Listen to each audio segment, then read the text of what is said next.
Today, we are jumping into a story that just completely flips our whole idea of success on its head. We're in Genesis chapter 39 talking about Joseph, a guy who gets betrayed, sold into slavery, and then somehow the Bible calls him prosperous. I mean, how does that even work? Let's get into it. Yeah, that's the big question, isn't it? It's the paradox that sits right at the heart of this entire chapter. How can a man who has lost literally everything, his family, his freedom, his whole identity, be described as prosperous? It sounds completely impossible, but believe me, this chapter has the answer. So let's start digging. And just so you know, this devotional is brought to you by the You Need Faith in Jesus team. All right, so our story picks up at what really looks like rock bottom. Joseph has been sold into slavery in Egypt, and he ends up in the house of Potiphar, who's a big shot official for the pharaoh. I mean, it's a terrible, devastating situation, but what happens next? Well, that's what makes this story so unbelievably powerful. The Bible wastes no time. It gives us the key to the whole mystery right away. Right here in verse 2, it says, "And the Lord was with Joseph, and he was a prosperous man." That one little phrase, "the Lord was with Joseph," is the secret sauce. It's the foundation for absolutely everything that's about to unfold. And this is so important to get. The prosperity we're talking about here, it has zero to do with money or freedom. He's still a slave, remember? This is a spiritual prosperity. His success is totally redefined.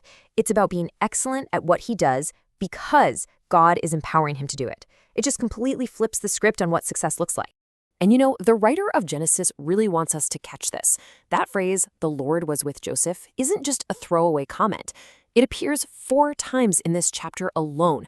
It's the constant thread, the anchor in his life no matter where he is, whether it's in a pit, Potiphar's house, or, as we're about to see, even in a prison. Now check this out.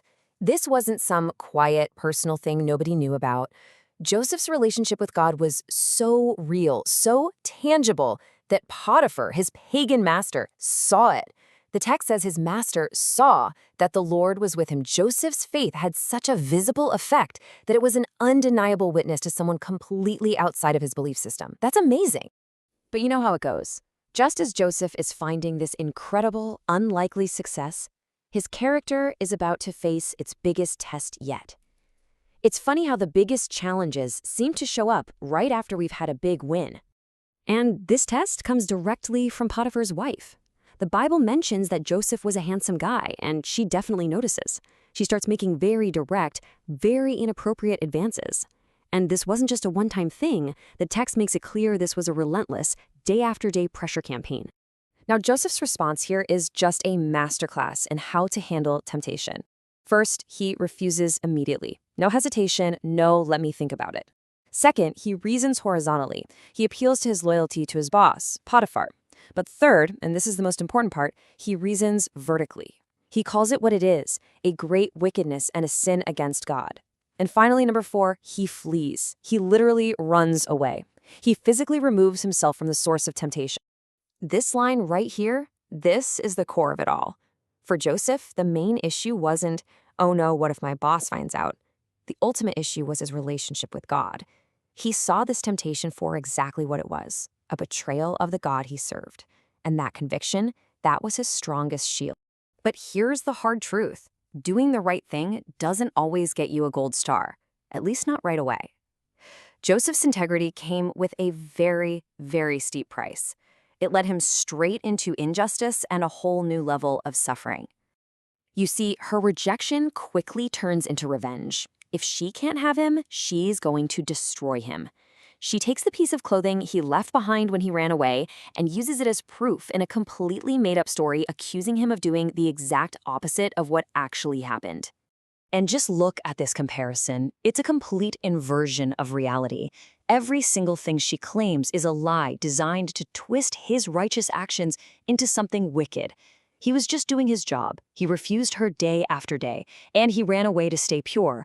But she weaves it all into a narrative that will ruin him. So, based on nothing but her lies and this one piece of flimsy evidence, Joseph's life takes another massive nosedive. He gets thrown into the king's prison, a place for political enemies and serious offenders. Just like that, he goes from a position of honor right down into the darkest dungeon. Now, from the outside looking in, this seems like the end of the story. It looks like God has totally abandoned him. But what we're about to see is that even here, in a dark, dirty prison, God's plan is still moving forward without a hitch. And there it is again, that same powerful foundational phrase, "But the Lord was with Joseph." It's such a powerful reminder that no prison wall, no circumstance can block out the presence of God. And just like with Potiphar, God gives him favor, this time with the head prison warden. It is the constant in his story. And what do you know? The pattern repeats itself. Joseph doesn't get bitter or angry. He just serves faithfully right where he is. And his character shines so brightly that before long, he's practically running the whole prison. And again, the Bible says, whatever he did, the Lord made it prosper. He just bloomed wherever he was planted. Okay, so this is way more than just a cool ancient story. What can we actually pull from this for our lives today? Let's break down some of the biggest lessons from Joseph's incredible journey. So let's pull all these threads together. First, God's presence isn't tied to a location. He's with us in the palace and in the prison. Second, God's plan is so big that he can take the evil things other people do and still use them for good. Third, true holiness is about living for God, no matter what it costs you. Also, suffering isn't just random. It can be a tool God uses to prepare us. And finally, the big one. Real spiritual prosperity is all about having God's presence, not having personal comfort. So how do we actually live this out? Well, first, we have to redefine what success means to us. It's got to be about his presence, not our position. Second, we need to live for an audience of one, God. That's the only way to have real integrity. Third, when we face injustice, our challenge is to respond with service instead of bitterness. And finally, we have to trust the plan. We have to believe that our current prison, whatever that looks like for you, might just be the training ground for our future palace. And that really brings us to the final, challenging thought. You see, for Joseph, that prison wasn't a dead end. It was the training ground. It was the very place God used to get him ready to save an entire nation. So the question I want to leave you with is this. What prison in your own life? Maybe it's a tough job, a difficult relationship, a season of waiting. What prison could God be using right now to prepare you for what he has next?